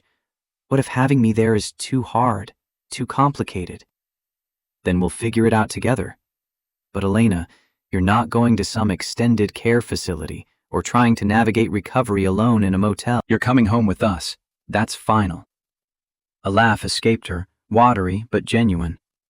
Are you always this stubborn? Only about things that matter. And you matter. Elena's recovery progressed faster than Marcus's, her body responding to the transplant with an eagerness that suggested it had been waiting years for proper kidney function. She started walking the hallways by day 6, physical therapists helping her rebuild muscle tone lost during months of bed rest. Marcus watched her gain strength daily, watched color deepen in her cheeks and energy return to her movements, and felt vindicated in every risk he'd taken. His own recovery moved slower, pain lingering in his left side, exhaustion hitting without warning. The hospital discharged him on day 7 with strict instructions about activity restrictions, wound care, and signs of complications to watch for. Mrs. Patterson brought Jalen to pick him up, and the boy launched himself at Marcus with such force it pulled at his incision and made him wince. Jalen's arms locked around his waist, careful to avoid the bandaged area. You came back. You really came back. Marcus ran his hand through his son's hair, feeling the familiar texture, the warmth of the small body pressed against his. I told you I would. I keep my promises, remember? Is Miss Elena okay too? She's doing great, getting stronger every day. And when she's ready to leave the hospital, she's going to come stay with us for a while. Would that be okay with you? Jalen pulled back, his face splitting into a gap-toothed grin. Really? She's going to live at our house? Just while she gets better. She needs help, and we're going to give it to her. That's what family does. The word family settled between them, and Jalen nodded with the seriousness of someone accepting a sacred responsibility. I can help too. I can show her my dinosaurs and read to her and make sure she's not scared. Marcus's heart swelled, watching his son understand without fully comprehending, absorbing lessons about love and sacrifice through example rather than explanation. This was what he'd wanted, what he'd been trying to teach, that showing up for people meant action, not just intention, that family was something you built through choice and commitment, not just biology. The ride home felt surreal, familiar streets passing outside the car window, while Marcus's body reminded him with each bump and turn that he'd undergone major surgery. Their apartment looked exactly as he'd left it 8 days ago, bills still on the kitchen table, Jalen's toys scattered across the living room floor. But Marcus saw it differently now, saw how small it was, how cramped it would feel with 3 people instead of 2. Saw the couch where he'd be sleeping, the bedroom he'd be giving up, the adjustments that would be necessary to make this work. None of it mattered. They'd figure out the logistics. Elena was discharged 3 days later on a Wednesday morning that felt ceremonial despite its ordinariness. Marcus and Jalen picked her up together, the boy bouncing with excitement while Marcus moved carefully, his incision still tender. Elena emerged from the hospital in borrowed clothes Dorothy had brought, her own belongings long since disposed of or lost during her months of hospitalization. She carried a small bag containing medications, discharge instructions, and the few personal items that constituted her entire worldly possessions. Marcus watched her pause at the hospital entrance, looking back at the building that had been her home for 6 months, and understood she was saying goodbye to more than just a physical space. She was leaving behind the person she'd been, the woman dying alone, and stepping into an uncertain future that required faith she was still learning to access. Jalen grabbed her hand, tugging her toward the car. Come on, Miss Elena. We have a room ready for you and everything. I helped Daddy clean it, and we put fresh sheets on the bed, and there's a lamp on the table so you can read at night if you want. Elena let herself be pulled forward, her smile tentative but real. That sounds perfect, Jalen. Thank you for getting everything ready. The drive to the apartment took 20 minutes through mid-morning traffic, Jalen filling the silence with running commentary about school and his friends and the dinosaur book Mrs. Patterson had bought him. Elena listened with genuine attention, asking questions that encouraged him to share more, and Marcus caught glimpses of the teacher she'd been, the natural way she engaged with children. Their apartment building looked shabby in daylight, paint peeling around the windows, the parking lot cracked and weedy. Marcus felt self-conscious bringing Elena here, showing her the modest reality of his life, but she didn't seem to notice the building's flaws. She just followed Jalen up the stairs to the second floor, her breathing labored by the third landing, her body still rebuilding endurance. Inside, the apartment revealed itself in all its cramped, cluttered glory. Jalen's bedroom to the left, toys overflowing their designated bins. Bathroom straight ahead, shower curtain printed with cartoon fish. Kitchen barely big enough for 2 people, let alone 3. Living room dominated by a sagging couch and a television Marcus had bought used 5 years ago. And to the right, the bedroom Marcus had spent 2 days cleaning, washing sheets and clearing out his personal items, transforming it from his space into something neutral and welcoming. A double bed with a blue comforter, nightstand with the lamp Jalen had mentioned, a dresser that had belonged to Sarah and still smelled faintly of her perfume. Elena stood in the doorway, looking at the room like it was a palace instead of a 10 by 12 space with worn carpet and a window that stuck when you tried to open it. "Marcus, this is your room. I can't take your bed." "The couch is fine. I've slept on worse.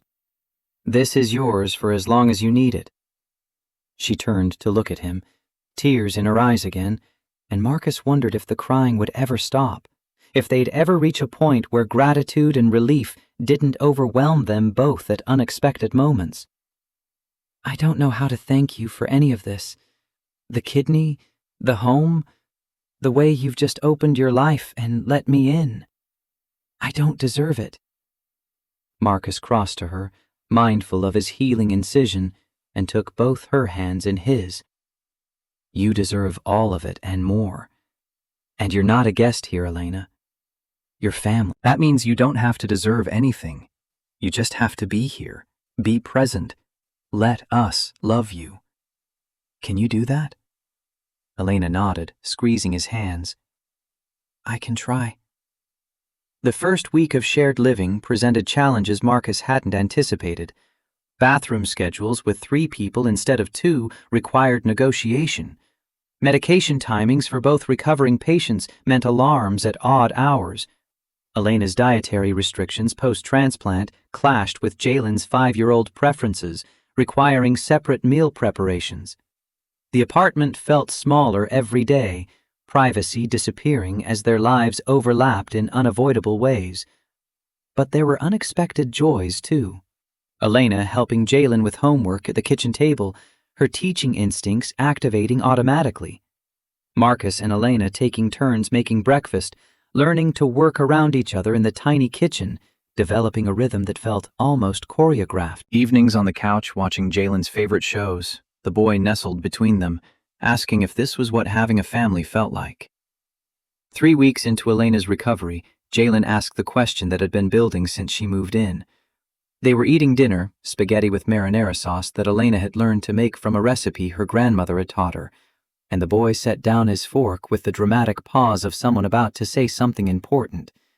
His voice came out small but determined. "Miss Elena, can I call you Mom?" The room went silent, except for the hum of the refrigerator.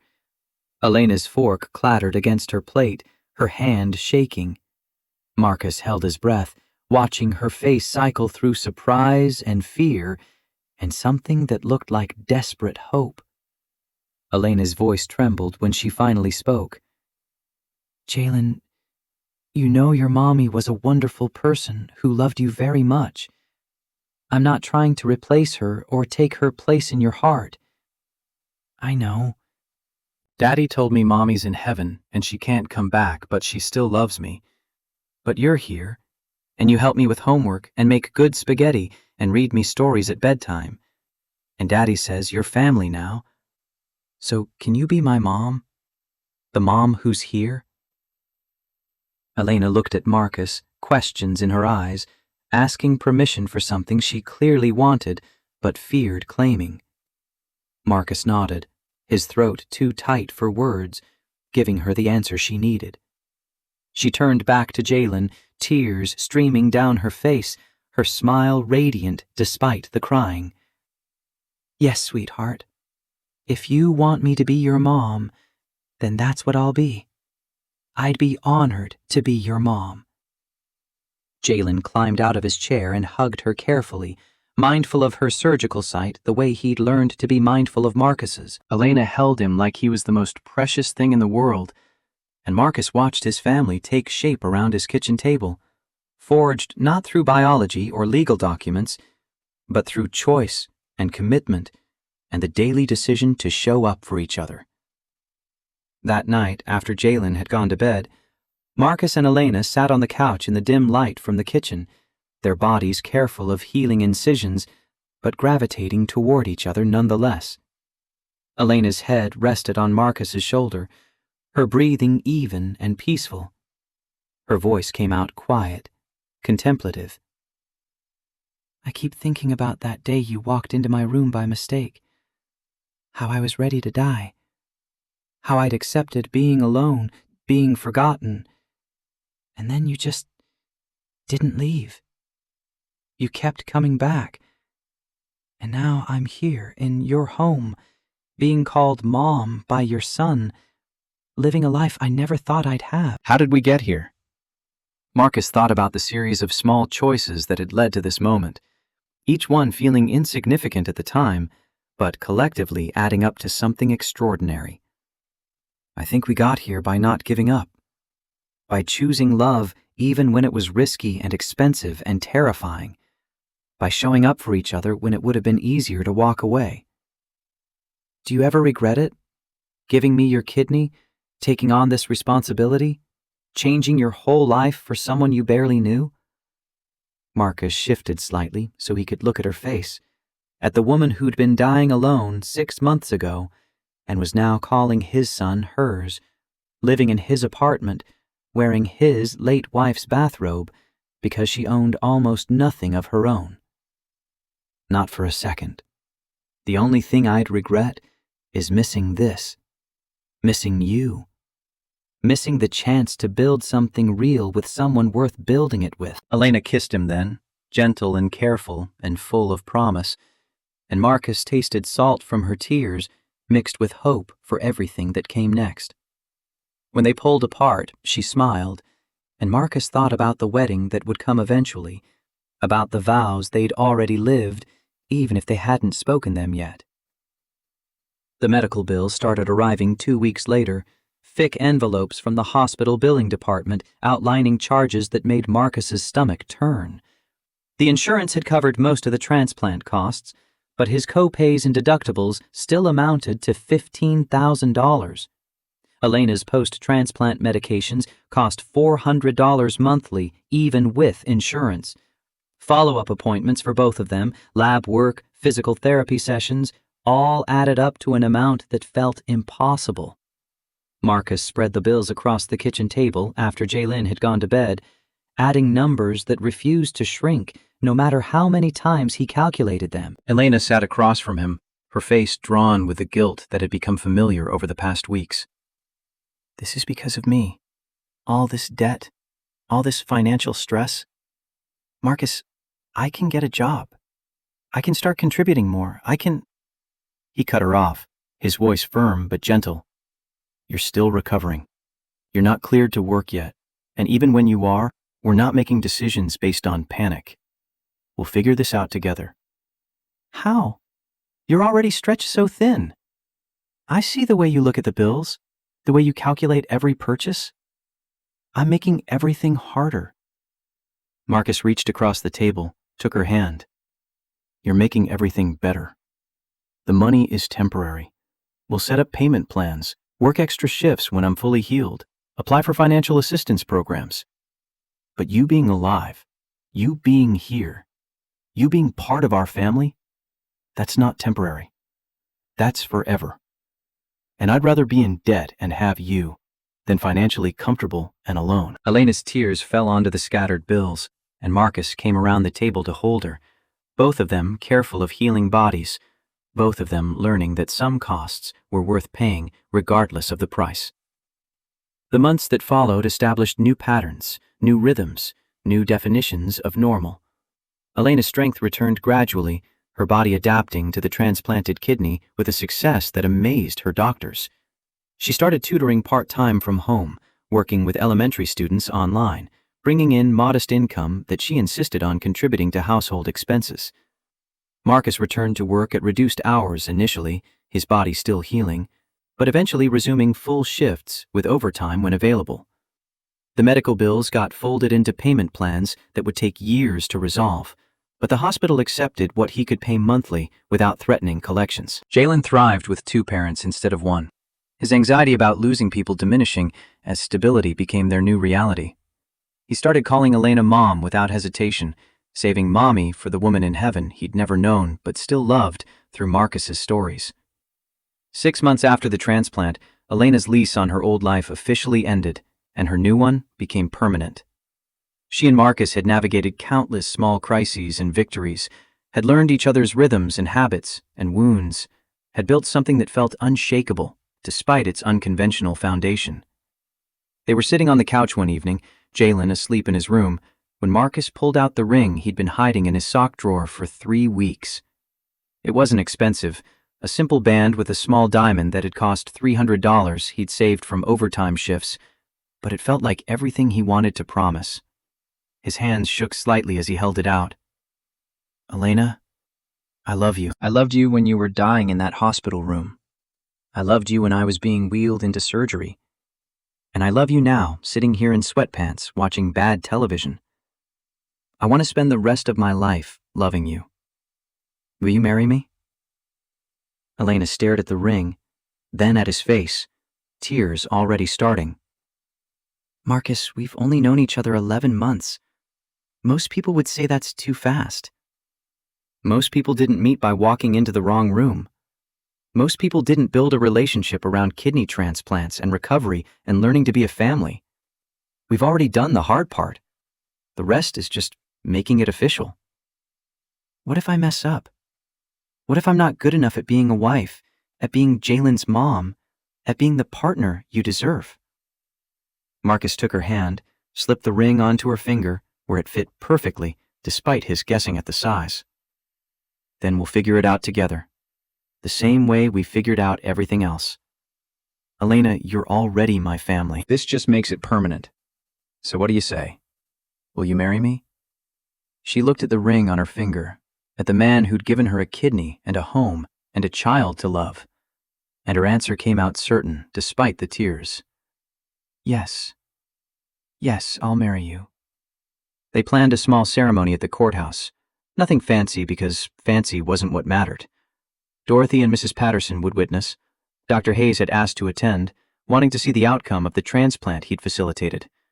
Elena's parents would fly in from Arizona, meeting Marcus and Jalen for the first time at the wedding itself. The morning of the ceremony arrived with unexpected nerves, Marcus second-guessing the suit he'd worn to Sarah's funeral, wondering if wearing it was honoring her memory or disrespecting it. Elena found him standing in their bedroom, staring at the jacket draped over a chair. Her voice was soft, understanding. "You can wear it. She'd want you to be happy. She'd want you to find love again. Wearing the suit isn't betraying her memory. How do you know what she'd want? Because if I died and you lived, I'd want you to keep going. I'd want you to find someone else to love, someone to help you raise Jalen, someone to make you smile. That's what love is. Wanting the best for someone even when you can't be there to give it to them." Marcus pulled on the jacket, felt it settle across his shoulders, and chose to believe Elena was right. Sarah would have wanted this. She would have wanted him happy. The ceremony took 15 minutes, simple vows exchanged in a courthouse office with their small group of witnesses crying openly. When the officiant pronounced them husband and wife, when Marcus kissed Elena and heard Jalen cheer, he thought about the wrong door that had led him here, about the series of improbable choices that had resulted in this moment. They walked out of the courthouse into afternoon sunlight, a family legally recognized and wholly committed, ready to face whatever came next, together.